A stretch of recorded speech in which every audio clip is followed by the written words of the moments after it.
লাইলাতুল কদর, এই কদরের রাতটা হচ্ছে এমন রাত যেটা খায়রুম মিন আলফি শাহর, 1000 মাসের চেয়েও সেরা। 1000 মাস লাগাতার ইবাদত করলে যে সওয়াব, কদরের রাতে ইবাদত করলে এর সমান সওয়াব হবে নাকি? সমান হবে না। আল্লাহ তাআলা বলেছেন খায়রুম মিন আলফি শাহর, না এর চেয়েও শ্রেষ্ঠ, এর চাইতেও বেশি। 1000 মাসে অর্থাৎ 1000 মাসে হয় 83 বছর 4 মাস। তো কদরের রাতে যদি আমরা ইবাদত করি তাহলে 83 বছর 4 মাস ইবাদত করলে যে সওয়াব, সে সওয়াব আল্লাহ তাআলা আমাদের আমলনামায় নসিব করবেন। তো আমরা যেন এই কদরের রহমত বরকত থেকে যেন আমরা বঞ্চিত না হই। তো রাসূল সাল্লাল্লাহু আলাইহি ওয়াসাল্লামকে সান্ত্বনা দেওয়ার জন্য যে হে নবী আপনি চিন্তিত হবেন না, বনি ইসরাইলের অনেক লোক 1000 বছর হায়াত পেয়েছে, শত শত বছর ইবাদত করেছে, জিহাদ করেছে, তারা হায়াত পেয়েছে বেশি কিন্তু তারা কদর পায়নি। আর আপনার উম্মতকে আমি হায়াত দিয়েছি কম কিন্তু তাদেরকে কদর দিয়েছি। সুবহানাল্লাহ বিহামদি, লাইলাতুল কদর দিয়েছি, যে কদরের রাত 1000 মাসের চেয়েও সেরা। তো এই কদরের রাতকে আবার লাইলাতুল মুবারাকাও বলা হয়েছে। ইন্না আনজালনাহু ফি লাইলাতিন মুবারাকা, এটা বরকতময় রাত। ফিহা ইউফরাকু কুল্লু আমরিন হাকিম, সব বিজ্ঞচিত প্রাজ্ঞচিত বিষয়ের ফয়সালা হয়। এটা বেসিক্যালি একটা বাজেট রাত বলা যায়। এ রাতে আগামী 1 বছরে আমাদের কি ঘটবে না ঘটবে আল্লাহ তাআলা এটার বাজেট করেন, এটাকে রিভাইজ করেন। সো এই রাতটা অনেক গুরুত্বপূর্ণ। তো এই কদরের রাত এটা কবে, এটা স্পেসিফিক ছিল, মানে সুনির্দিষ্ট ছিল। রাসূল সাল্লাল্লাহু আলাইহি ওয়াসাল্লাম আমাদেরকে জানাতে চেয়েছিলেন কবে, কিন্তু রাসূল সাল্লাল্লাহু আলাইহি ওয়াসাল্লাম জানাতে পারেননি। সহিহ বুখারীতে এসেছে যে রাসূল সাল্লাল্লাহু আলাইহি ওয়াসাল্লাম খারাজান নবী সাল্লাল্লাহু আলাইহি ওয়াসাল্লাম লিয়ুখবিরানা বিলাইলাতিল কদর। উবাদা ইবনে সামিত রাদিয়াল্লাহু তাআলা আনহু বলেন রাসূল সাল্লাল্লাহু আলাইহি ওয়াসাল্লাম আমাদেরকে জানাতে বের হয়েছিলেন যে কবে কদরের রাতটা। ফাতালাহা রাজুলান মিনাল মুসলিমিন, হঠাৎ মুসলমানদের মধ্য থেকে 2 জন ঝগড়া লাগলো, তর্ক লাগলো। আর রাসূল সাল্লাল্লাহু আলাইহি ওয়াসাল্লাম হঠাৎ করে ওই ঝগড়ার দিকে খেয়াল করলেন, ওই দিকে খেয়াল করে ওই তারিখটার কথা তিনি ভুলে গেলেন। ফারুফিআ, রাসূল সাল্লাল্লাহু আলাইহি ওয়াসাল্লাম বললেন আমার হৃদয় থেকে, অন্তঃকরণ থেকে এটাকে উঠিয়ে নেওয়া হলো। এখন আমি মনেই করতে পারছি না এটা কি 23 না 25 না 27 না 29, আমি মনে করতে পারছি না। এজন্য রাসূল সাল্লাল্লাহু আলাইহি ওয়াসাল্লাম বলেছেন যে তবে আমি এতটুকু মনে করতে পারছি, ফালতামিসুহা ফিল আশরিল আওয়াখিরি ফিল বিত্রি, রমাদানের শেষ দশকের বেজর রাত্রিগুলোতে তোমরা কদর তালাশ করো। বেজর রাতে যদি তোমরা কদর তালাশ করো তাহলে এই কদর সুনিশ্চিতভাবে তোমরা পাবে। তো এই জন্য স্কলাররা সবসময় বলেন যে লাস্ট 10 days অফ রমাদান খুব গুরুত্বপূর্ণ, সবচেয়ে the cream time of Ramadan. I repeat, এটা রমাদানের একেবারে মাহেন্দ্রক্ষণ। এই 10 দিনের যে কোনো 10 রাতের যে কোনো রাত কদর হয়ে যেতে পারে, বিশেষ করে অড নাইটসগুলো 21, 23, 25, 27 এবং 29, যে কোনো দিন হয়ে যেতে পারে কদর। সো বুদ্ধিমানের কাজ হচ্ছে আমরা যেন রমাদানের শেষ 10 রাতে লাগাতার একইভাবে একই স্পিডে আমরা যেন ইবাদত করি। কোনো রাতে বেশি করলাম, হয়তো 27-এর রাতে আমি খুব ভাব গাম্ভীর্য নিয়ে, খুব আবেগ নিয়ে ইবাদত করলাম, কিন্তু হয়ে যেতে পারে যে এবছর কদর ছিল 25-এর রাতে, হতে পারে না? পারে। তো আমরা তো মিস করে ফেললাম। তো আমরা যেন মিস না করি, বুদ্ধিমানের কাজ হবে সমানতালে ইবাদত করা। এবং এটা এত গুরুত্বপূর্ণ, রাসূল সাল্লাল্লাহু আলাইহি ওয়াসাল্লাম এত এমফাসাইজ করে কোনো রাতের কথা বলেনি। আরবি মাস অনুযায়ী 354টা রাতের মধ্যে সবচাইতে শ্রেষ্ঠ রাত, সবচাইতে শ্রেষ্ঠ রাত সূর্য ডোবার পর থেকে হাত্তা মাতলাইল ফাজর, ফজরের সূচনা লগ্ন পর্যন্ত শান্তিময় এ রাত, বরকতের এ রাত। রাসূল সাল্লাল্লাহু আলাইহি ওয়াসাল্লাম বলেছেন মান হুরিমা খায়রাহা ফাকাদ হুরিম, যে কদরের বরকত থেকে, খায়ের থেকে বঞ্চিত হলো সে আসলেই বঞ্চিত। হি ইজ দ্য লুজার, সে হতভাগা, সে পোড়া কপাল, সে বঞ্চিত। মান হুরিমা খায়রাহা ফাকাদ হুরিম, যে কদর পেল না সে হতভাগা। এখন আমরা কি হতভাগা হতে চাই? আমরা তো শুরুতে অনেক হোপফুল ছিলাম, এত এত ব্লেসিংস, এত এত বরকত, রহমতের ফলগুধারায় আমরা প্লাবিত হচ্ছি রমাদানে। তা আমরা তো হতভাগা হতে চাই না। তা আমরা যেন এই শেষ 10 দিন এক তালে আন্তরিকতার সাথে ঈমান ও ইহতিসাবা আমরা যেন ইবাদত করি। সম্মানিত ভাই এবং বোনেরা, তাহলে আমরা সৌভাগ্যশীলদের অন্তর্ভুক্ত হতে চাই, হতভাগা হতে চাই না। আমরা এবার একটু শুনবো যে রাসূলুল্লাহ সাল্লাল্লাহু আলাইহি ওয়াসাল্লাম কদরের রাতগুলোতে কি কি ইবাদত করতেন। আমি খুঁজে 5টা আমলের কথা পেয়েছি বিশেষভাবে, কমন যে আমলগুলো সেগুলো তো ছিলই, বিশেষভাবে 5টা কাজ রাসূল সাল্লাল্লাহু আলাইহি ওয়াসাল্লাম এই কদরের রাতে করতেন। 1 নম্বর কাজ হচ্ছে তিনি সারা রাত জেগে ইবাদত করতেন এবং পরিবারের লোকদেরকে ঘুমোতে দিতেন না, উঠিয়ে দিতেন। বছরের অন্য কোনো সময়ে সারা রাত জেগে ইবাদত করার কোনো নজির রাসূল সাল্লাল্লাহু আলাইহি ওয়াসাল্লামের জীবনে ছিল না, সব রাতে ঘুমাতেন। আমি জোহর বারুতে একটা কনভেনশনে the daily routine of prophet সাল্লাল্লাহু আলাইহি ওয়াসাল্লাম একটা আলোচনা করেছিলাম, যেখানে রাসূল সাল্লাল্লাহু আলাইহি ওয়াসাল্লামের দৈনন্দিন জীবনের রুটিন আলোচনা করেছিলাম। সেখানে আমরা বলেছি যে রাসূল সাল্লাল্লাহু আলাইহি ওয়াসাল্লামের দৈনন্দিন অভ্যেস ছিল তিনি এশার পরেই তাড়াতাড়ি ঘুমিয়ে পড়তেন আর মিড নাইটে উঠতেন। রাসূল সাল্লাল্লাহু আলাইহি ওয়াসাল্লামের কর্মদিবস শুরু হতো মিড নাইটে, আমাদের তো সকালে কারো আরো অনেক পরে শুরু হয়। রাসূল সাল্লাল্লাহু আলাইহি ওয়াসাল্লামের কর্মদিবস শুরু হতো বেসিক্যালি মিড নাইটে। এশার পরে কথাবার্তা না বলে আগে ঘুমোতে যেতেন, মিড নাইটে উঠতেন, কিন্তু ঘুমাতেন, ঘুম ছাড়া রাত কাটাতেন না। সারা বছরের এটা ছিল যে এশার পর পরে ঘুমোতে যেতেন, except the last 10 days of Ramadan. রমাদানের শেষ 10 রাতে রাসূল সাল্লাল্লাহু আলাইহি ওয়াসাল্লাম ঘুমাতেন না। এই 10 দিনের ব্যাপারেই পাওয়া যায় সারা রাত জেগে তিনি ইবাদত করতেন। আম্মা জান আয়েশা রাদিয়াল্লাহু তাআলা আনহা বলেন, ইযা দাখালাল আশরু আহিয়াল লাইলা ওয়া আইকাযা আহলা ওয়া জাদ্দা ওয়া শাদ্দাল মিজার। রমাদানের শেষ দশক যখন আসতো, রাসূল সাল্লাল্লাহু আলাইহি ওয়াসাল্লাম সারা রাত জেগে ইবাদত করতেন। পরিবারের সদস্যদেরকে জাগিয়ে তুলতেন, স্ত্রীদের ঘুমাতে দিতেন না, জাগিয়ে তুলতেন। ফাতেমা রাদিয়াল্লাহু তাআলা আনহার ঘর পাশেই ছিল, তাদেরকে যে জাগাতেন এবং নিজে সারা রাত ইবাদত করতেনই। জাদ্দা ওয়া শাদ্দাল মিজার, খুবই বলিষ্ঠভাবে, খুব মজবুতভাবে কোমরে গামছা বেঁধে নামার একটা এক্সপ্রেশন এখানে দেওয়া হয়েছে। মিজার, ইজহার মানে হচ্ছে বাংলা করলে হয় লুঙ্গি। লুঙ্গি আমরা যখন খুব শক্ত কোনো কাজ করতে যাই তখন তারা কি করে, খুব টাইট করে লুঙ্গিটা বাঁধে। তার মানে বোঝানো হচ্ছে রাসূল সাল্লাল্লাহু আলাইহি ওয়াসাল্লাম কোমরে ভালো করে লুঙ্গি বেঁধে বা গামছা বেঁধে আটকাট বেঁধে নামতেন শেষ 10 দিনের জন্য। এই সময় তিনি মানে কাউকে কেমন যেন চিনতেন না, সবসময় ইবাদতে মগ্ন থাকতেন। এটা আমরা করতে পারি যে শেষ 10 দিনে, আর যেহেতু 3 দিন বাকি, আমরা একটা স্পেশাল প্ল্যান করতে পারি যে আমরা আমাদের সর্বোচ্চটুকু উজাড় করে দিয়ে লাস্ট 10 days অফ রমাদানের এই বরকত আমরা হাসিল করব, এটা যেন আমাদের মিস না হয়। তাহলে এটা আমরা একটা পেলাম। 2 নাম্বার হচ্ছে ইতিকাফ করা। রাসূলুল্লাহ সাল্লাল্লাহু আলাইহি ওয়াসাল্লাম রমাদানের শেষ 10 দিন ইতিকাফ করতেন। আমাদের আয়েশা রাদিয়াল্লাহু তাআলা আনহা বলেন, কানা ইয়াতাকিফুল আশরাল আওয়াখির মিন রমাদান। রমাদানের শেষ দশকে তিনি ইতিকাফ করতেন, হাত্তা তাওয়াফাহুল্লাহ, ওনার ইন্তেকালের আগ পর্যন্ত এই অভ্যাসটাই তিনি জারি রেখেছেন। সুম্মা আতাকাফা আজওয়াজুহু মিন বাদি, তারপরে ওনার স্ত্রীরা ইতিকাফ করেছেন। আরেক বর্ণনা এসেছে ইয়াতাকিফু কুল্লা রমাদান 10 আইয়াম, প্রতি রমাদানে তিনি 10 দিন ইতিকাফ করেছেন। কিন্তু যেই বছর তিনি ইন্তেকাল করবেন সে বছর তিনি 20 দিন ইতিকাফ করেছিলেন। প্রতি রমাদানে 10 দিন, আর যে বছর ইন্তেকাল করবেন সে বছর কয় দিন? 20 দিন তিনি ইতিকাফ করেছিলেন মসজিদে নববীতে। তাহলে আমরা এই রমাদানের শেষ দশকে এটা করতে পারি। 2 নম্বর পয়েন্ট হচ্ছে ইতিকাফ করা। যারা আমরা করিনি তারা আমরা ইতিকাফ করতে পারি। আমাদের আইআইএম এর মসজিদ এটা ইতিকাফের জন্য একটা উর্বর জায়গা।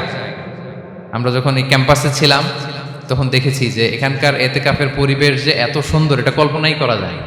অসাধারণ পরিবেশ। আপনি যদি ইতিকাফ নাও করেন, রাত 2টা বা 3টার দিকে সেন্ট্রাল মস্কে এসে বসে থাকলেও হবে।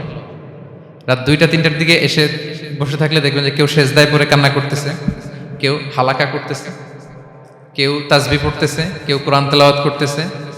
মানে এত সুন্দর পরিবেশ, ওটা দেখলেই আপনার ইবাদত করতে মন চাইবে। তো আমরা যেন ইতিকাফ করার চেষ্টা করি। ইতিকাফ করতে না পারলে শেষ দশকের রাতগুলো যেন মসজিদে কাটানোর চেষ্টা করি, তা না পারলেও বাসায় যেন এই রাতগুলো আমরা মিস না করি। বিশেষ করে সেন্ট্রাল মস্কে তো অসাধারণ পরিবেশ, এটা হাইলি রেকমেন্ডেড। ইফ পসিবল আপনারা আসবেন, এখানে ইবাদতের চমৎকার পরিবেশ থাকে।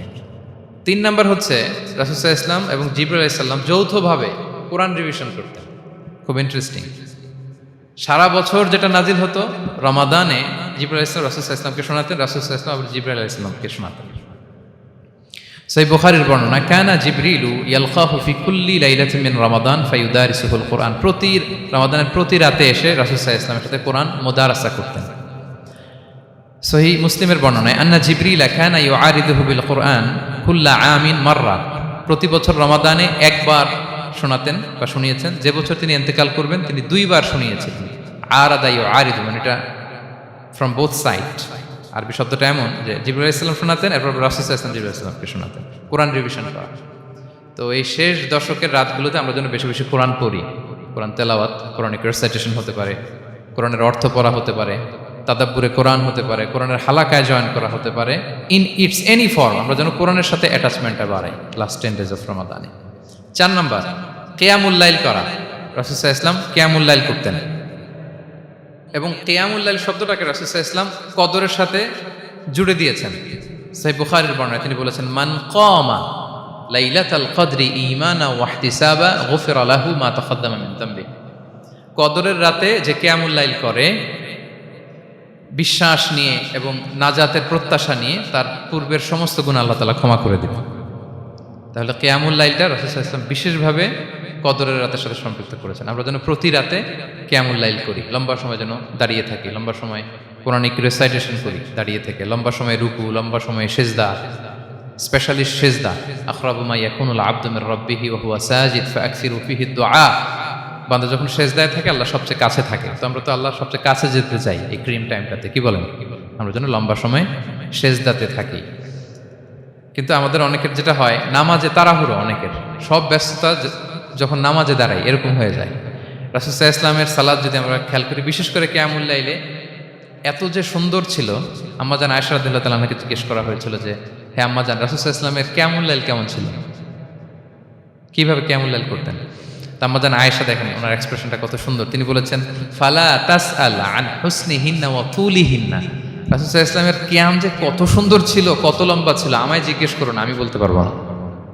আমরা অনেক সময় যখন খুব বেশি চমৎকার কিছু হয় তো আমরা কি বলি, ভাই এত সুন্দর ছিল আমি বোঝাতে পারবো না, এরকম বলি না যে এত অসাধারণ আমি বলে বোঝাতে পারবো না। বাংলাতেও কিন্তু আমরা বলি এত চমৎকার বলে বোঝাতে পারবো না, শব্দের বুননে, ভাষার বুননে আমি ফুটিয়ে তুলতে পারবো না। তো আম্মাজান আয়েশা এটাই বলেছিলেন, ফালা তাসআল আন হুসনিহিন্না ওয়া তুলিহিন্না। রাসূল সাল্লাল্লাহু আলাইহি ওয়াসাল্লামের রাতের নামাজ কিয়ামুল লাইল যে কত সুন্দর ছিল, কত দীর্ঘ ছিল, লম্বা ছিল, আমায় জিজ্ঞেস করো না, আমি বলে বোঝাতে পারবো না। সুবহানাল্লাহি ওয়া বিহামদিহি। আমরা যেন লম্বা সময় কিয়ামুল লাইল করি। আম্মাজান আয়েশা রাদিয়াল্লাহু তাআলা আনহা আরো বলেন, কানা ইয়াকুমু মিনাল লাইলি হাত্তা তাতাফাত্তারা কদামা। এত দীর্ঘ সময় দাঁড়িয়ে থাকতেন, থাকতে থাকতে ওনার পা ফুলে যেত, পা দুটো ফুলে যেত। আপনিও দীর্ঘ সময় দাঁড়িয়ে দেখেন যে পায়ে ঝিম ধরে যাবে, পা ফুলে যাবে, এটা করতেন রাসূল সাল্লাল্লাহু আলাইহি ওয়াসাল্লাম। তো আম্মাজান আয়েশা বললেন, ইয়া রাসূলুল্লাহ লিমা তাসনাউ হাযা ওয়া ক্বাদ গুফিরা লাকা মা তাকাদ্দামা মিন যামবিকা মা তাআখার। আপনি এত কষ্ট কেন সহ্য করেন নিজের দেহের উপরে? আপনার তো আগের পরের সব গুনাহই মাফ। আদত তো রাসূল সাল্লাল্লাহু আলাইহি ওয়াসাল্লামের গুনাহই নেই, তিনি নিষ্পাপ। এত কষ্ট কেন করেন? আপনার আগের পরের সবই তো মাফ করে দেয়া হয়েছে, কেন করেন? রাসূল সাল্লাল্লাহু আলাইহি ওয়াসাল্লাম উত্তর করেছেন, আফালা উহিব্বু আন আকুনা আবদান শাকুরা। আয়েশা, আমি কি শুকরগুজার বান্দা হতে পছন্দ করব না? আল্লাহ তাআলা আমাকে তার রহম এবং করমে সব মাফ করে দিয়েছেন, কিন্তু আমি কি শুকরগুজার হব না? আমি কি আমার রোলটা প্লে করব না? আমি কি নিজেকে সঁপে দেব না আল্লাহ তাআলার কাছে জায়নামাজে? তো এটা ছিল সংক্ষেপে রাসূল সাল্লাল্লাহু আলাইহি ওয়াসাল্লামের কিয়ামুল লাইলের ধরন। এভাবে তিনি দীর্ঘ সময় কিয়ামুল লাইল করতেন। আমরা যেন এটা করি। সেন্ট্রাল মস্কে কিয়ামুল লাইল এবছরও নিশ্চয়ই হচ্ছে, আমরা যেন অংশগ্রহণ করি। 5 নম্বরে রাসূল সাল্লাল্লাহু আলাইহি ওয়াসাল্লাম দোয়া করতেন।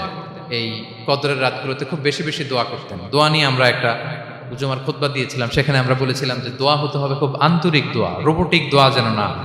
আপনার আবেগ, ভালোবাসা, মনের মাধুরী মিশিয়ে, চোখের পানি মিশিয়ে, অশ্রু সিক্ত করে এই দোয়াটা করতে হবে, তাহলে সে দোয়া আল্লাহর কাছে কবুল হবে। আমরা যেন আমাদের ভাব, আবেগ সব ঢেলে দিতে পারি আমাদের দোয়াতে, আমাদের সিজদায়, আমাদের কিয়ামুল লাইলে, এবং যে কোনো ভাষায়। কোরআনিক দোয়াগুলো রেকমেন্ডেড, হাদিসের মাসুরগুলো রেকমেন্ডেড।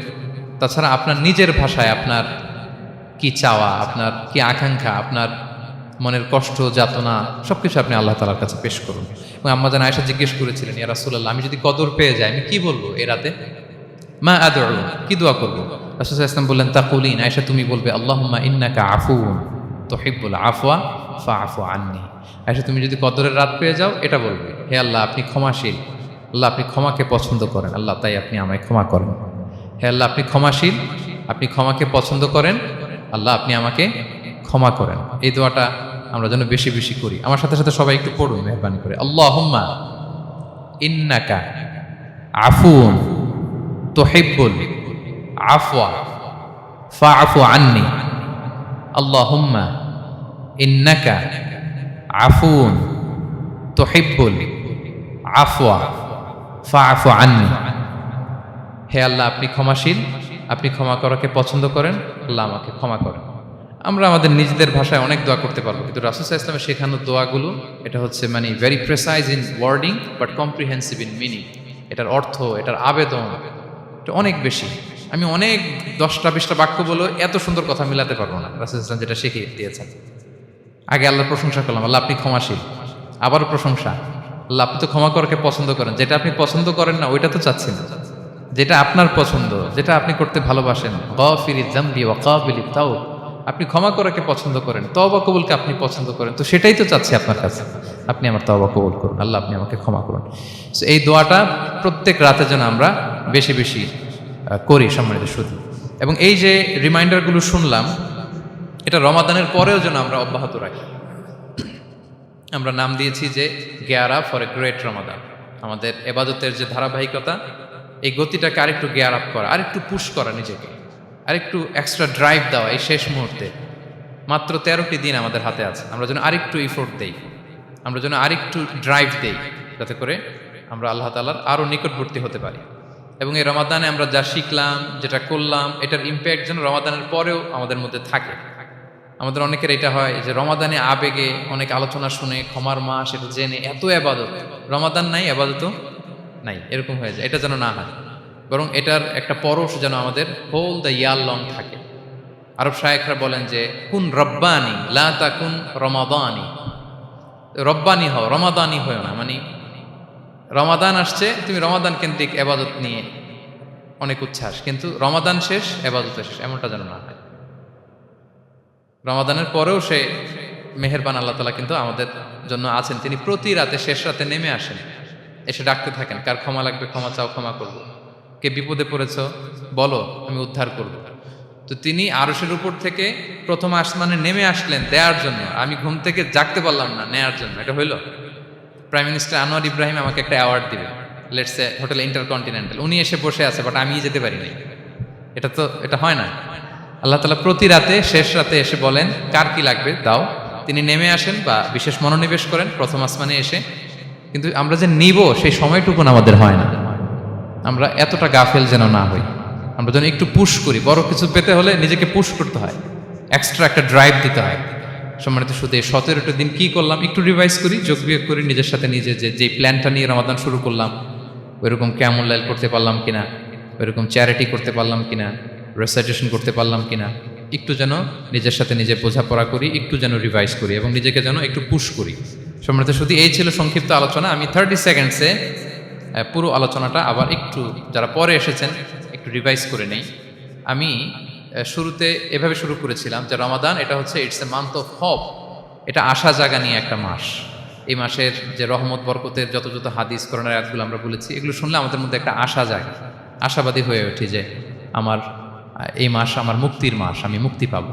কিন্তু at the same time it's a month of warning, এটা আবার সতর্কতারও মাস। রাসূলুল্লাহ সাল্লাল্লাহু আলাইহি ওয়াসাল্লাম বলেছেন রোজা রেখে যে মিথ্যা ছাড়লো না, পাপ ছাড়লো না, তার ধ্বংস। আবার 3বার তিনি আমিন বলেছেন।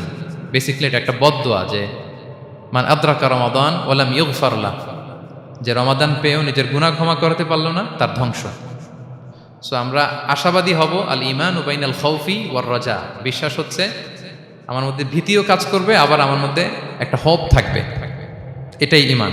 সো আমরা যেন এই ওয়ার্নিংগুলো আমাদের মাথায় রাখি যে আমরা যেন আল্লাহর নৈকট্যপ্রাপ্ত বান্দা হতে পারি, ক্ষমাপ্রাপ্তদের অন্তর্ভুক্ত যেন আমরা হতে পারি।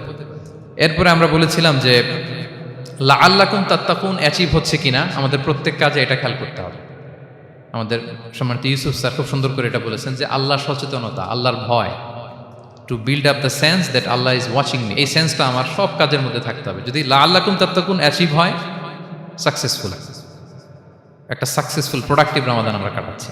আর যদি লাআল্লাকুম তাত্তাকুনের সমস্যা, তার মানে we have to revise hour schedule, যাতে করে আল্লাহর এই সচেতনতা আমরা বিল্ড আপ করতে পারি। এরপর আমরা বলেছি যে আমরা সংযমটা যাতে এনশিওর করি, রমাদানের যে সংযম, নিজের প্রবৃত্তির উপর আমরা বিজয় লাভ করি। সারা বছর প্রবৃত্তি জিতে, রমাদানে আমরা জিতি। এরপর আমরা চ্যারিটির কথা বলেছি। রাসূল সাল্লাল্লাহু আলাইহি ওয়াসাল্লাম খুব জেনারাস হয়ে যেতেন রমাদানে, আমরা যেন আমাদের দানের হাতকে আরও প্রশস্ত করি। এবং রমাদানে আমাদের কমিউনাল স্পিরিট চলে আসে, আমাদের বেসিক্যালি একটা সেলফ ট্রান্সফরমেশন হয়। অনেক বদ অভ্যাস আমরা রমাদানে ত্যাগ করি, বাকি মাসেও যেন এটা আমরা কন্টিনিউ করি। আর সব শেষে আমরা লাস্ট 10 ডেজ অফ রমাদানের গুরুত্ব নিয়ে বলেছিলাম যে রাসূল সাল্লাল্লাহু আলাইহি ওয়াসাল্লাম খুব হতাশ হয়ে পড়েছেন যে অন্য নবীর উম্মতেরা অনেক হায়াত পেয়েছে, আমরা পেলাম 60-70, তো আমার গুনাহগার উম্মত কি করবে? আল্লাহ বলেন লাইলাতুল কদর খায়রুম মিন আলফি শাহর, নবী হে আপনার উম্মতের জন্য আমি কদরের রাত দিয়েছি, যে এক রাতে ইবাদত করলে 1000 মাসের চেয়েও বেশি সওয়াব তারা পেয়ে যাবে। সো এই কদরের রাত যেন আমরা মিস না করি। কোনটা কদরের রাত? আমরা বলেছিলাম শেষ 10 দিন সমান তালে ইবাদত করব। বিশেষ করে আমরা গুরুত্ব দিব অড নাইটসগুলোতে, 21, 23, 25, 27, 29 আমরা গুরুত্ব দিব। এবং রাসূল সাল্লাল্লাহু আলাইহি ওয়াসাল্লাম বলেছেন মান হুরিমা খাইরাহা ফাকাদ হুরিম, যে কদরের বরকত মিস করলো সে বঞ্চিত, সে হতভাগা, হি ইজ দ্য লুজার। আমরা যেন লুজার না হই, আমরা যেন গেইনার হই এই বরকতের মাসে। এবং সব শেষে আমি বলেছিলাম রাসূল সাল্লাল্লাহু আলাইহি ওয়াসাল্লাম স্পেশালি 5টা আমল করতেন, সারা রাত জাগতেন, ফ্যামিলি মেম্বারসদের জাগিয়ে তুলতেন, উৎসাহিত করতেন এবং কোমরে গামছা বেঁধে নামতেন। এরকম ইবাদতের স্পৃহা অন্য কখনো রাসূল সাল্লাল্লাহু আলাইহি ওয়াসাল্লামের মধ্যে দেখা যেত না, যেমনটা শেষ দশকে তিনি করতেন। এতেকাফ করতেন তিনি। আর এতেকাফ করলে কদর মিস হওয়ার সম্ভাবনা নেই। এটা 21-এ হোক, 25-এ হোক, 23-এ হোক, আমি তো মসজিদে, আমি তো কিয়ামুল লাইলে অংশগ্রহণ করতেছি, আমি তেলাওয়াত করতেছি, আমি প্রতিদিনই দোয়া করতেছি, মিস হওয়ার কোনো সম্ভাবনা নেই। আমরা যেন এতেকাফের চেষ্টা করি, অথবা পার্ট টাইম এতেকাফ যেন অন্তত করি, 5 দিন 3 দিন, অথবা রাতের সময়গুলো মসজিদে যেন আমরা কাটাই। 3 নাম্বার বলেছিলাম রাসূল সাল্লাল্লাহু আলাইহি ওয়াসাল্লাম জিবরাইল আলাইহিস সালাম কোরআন রিভিশন করতেন। আমরা যেন কোরআন রিভাইজ করি, রেসাইটেশন করি বেশি মাত্রায় শেষের 10 দিন। কিয়ামুল লাইল, ফালা তাসআল আন হুসনিহিন্না ওয়া তুলিহিন্না, কত সুন্দর কিয়ামুল লাইল ছিল বলে বোঝানো যাবে না। তো আমরা যেন এরকম দীর্ঘ সময় কিয়ামুল লাইল করি। আর সবশেষে বলেছিলাম দোয়া করা। দোয়া করা হচ্ছে দোয়া মুমিনের হাতিয়ার। দোয়া মানুষের জীবন চেঞ্জ করে দিতে পারে। চাওয়ার মতো চাইলে আল্লাহ ফেরান না, আল্লাহ তো দেওয়ার জন্যই বসে আছেন। আমরা যেন কায়মনো বাক্যে আল্লাহ তাআলার কাছে চাই, অশ্রুসিক্ত নয়নে যেন আমরা চাই। অনুতপ্ত বান্দার চোখের পানির ফোঁটা আল্লাহর কাছে খুব প্রিয়। 2 ফোঁটা আল্লাহর কাছে সবচেয়ে প্রিয়, জেহাদের ময়দানে মুজাহিদের রক্তের ফোঁটা আর অনুতপ্ত বান্দার চোখের পানির ফোঁটা। বান্দা অনুতপ্ত হয়ে, রিপেন্টেন্ট হয়ে চোখের পানি ছেড়ে যখন কাঁদে আর দোয়া করে, ওই চোখের পানি চোখ বেয়ে, নাকের ডগাবে, মাটিতে পড়ার আগেই আল্লাহ তার সব গুনাহ মাফ করে দেয়। আমরা যেন সেই অনুতপ্ত বান্দাদের কাতারে শামিল হতে পারি। রাসূল সাল্লাল্লাহু আলাইহি ওয়াসাল্লাম যেভাবে কিয়ামুল লাইল করতে আমাদেরকে উৎসাহিত করেছেন, আমরা যেন সেভাবে কিয়ামুল লাইল করতে পারি। আমাদের প্রতিটি কাজের মধ্য দিয়ে লাআল্লাকুম তাত্তাকুনের যে অ্যাচিভমেন্ট, সেটা যেন আমাদের হাসিল হয়। এবং এই রমাদানকে যেন আমরা আমাদের জীবনের সর্বশেষ রমাদান মনে করি। আমাদের চিফ ইমাম অফ সেন্ট্রাল মস্ক, ইমাম রমাদান সুবকি, নামাজের আগে একটা সুন্দর কথা বলেন যে perform this Salah as if this is your last and final prayer. এমনভাবে নামাজে দাঁড়াও, মনে করো এটাই হতে পারে জীবনের শেষ নামাজ। রাসূল সাল্লাল্লাহু আলাইহি ওয়াসাল্লাম এটাই বলেছেন। সো আমরা বিগত বছরগুলোতে আমাদের অনেক প্রিয়জনদের হারিয়েছি এই কোভিডের কারণে। এবছর আল্লাহর মেহেরবানি বাংলাদেশ আইএম কমিউনিটির এই চমৎকার, আমাদের সম্মানিত শিক্ষক মণ্ডলীদের প্রচেষ্টা, ছাত্র ভাইদের প্রচেষ্টায় এই চমৎকার জান্নাতি পরিবেশে ইফতারির আগে আমরা একত্রিত হয়েছি। আবারও আগামী বছর আমরা এরকম কোনো গ্যাদারিংয়ে জয়েন করতে পারবো, কোনো গ্যারান্টি কি আমাদের আছে? নাই। It could be the last Ramadan in our life. So আমরা যেন এটা সবসময় মাথায় রাখি যে হতে পারে আমার this is our last chance, এটাই লাস্ট চান্স। এবং এই অপরচুনিটিগুলো যেন আমরা কাজে লাগাই এবং আল্লাহ তাআলার প্রিয় বান্দাদের অন্তর্ভুক্ত হই। আল্লাহ তাআলা আমাদের সবাইকে এই কথাগুলো বোঝার ও আমল করার তৌফিক দান করুন।